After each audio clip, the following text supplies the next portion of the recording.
एक छोटा सा गांव, कच्ची सड़क और शाम की हल्की सी ठंडक। उस शाम जब पुरानी हवेली के पास एक नीम के पेड़ के नीचे दो आंखें मिली, एक नई उम्मीद के साथ।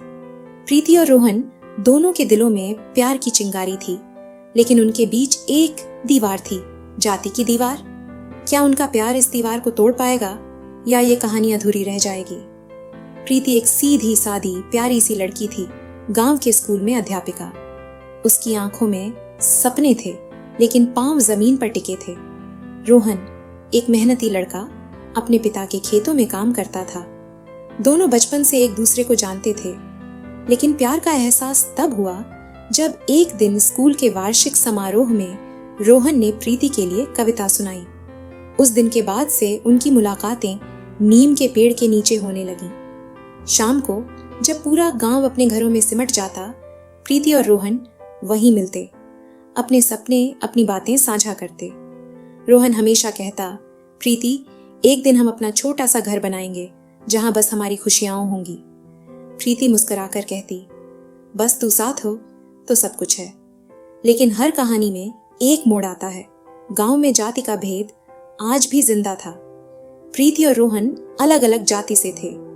एक दिन किसी ने उन्हें नीम के पेड़ के नीचे बात करते देख लिया। गांव में बातें फैल गईं। प्रीति के घर वालों ने उस पर पाबंदियां लगा दी। उसका स्कूल जाना भी मुश्किल हो गया। रोहन के घर वाले भी नाराज थे, कहते, ये रिश्ता हमारी इज्जत के खिलाफ है। उन्होंने फिर भी मिलने की ठानी। एक शाम जब पूरा गांव सो रहा था, प्रीति ने रोहन को एक चिट्ठी दी। मैं तुम्हारे बिना जी नहीं सकती, लेकिन अपने परिवार को भी नहीं छोड़ सकती। शायद यही हमारी किस्मत है। उस रात रोहन ने हवेली के पास इंतजार किया, लेकिन प्रीति नहीं आई। अगले दिन प्रीति को उसके मामा के घर शहर भेज दिया गया।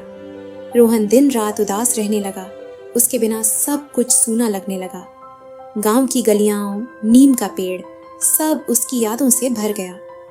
कई महीने बीत गए। रोहन ने अपनी पढ़ाई पूरी की और शहर में एक छोटी सी नौकरी मिल गई। एक दिन गांव के स्कूल में एक कार्यक्रम रखा गया।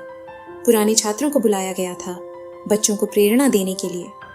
उसी कार्यक्रम में प्रीति भी आई, अपने गांव के बच्चों से मिलने। और वहीं भीड़ में खड़ा था रोहन।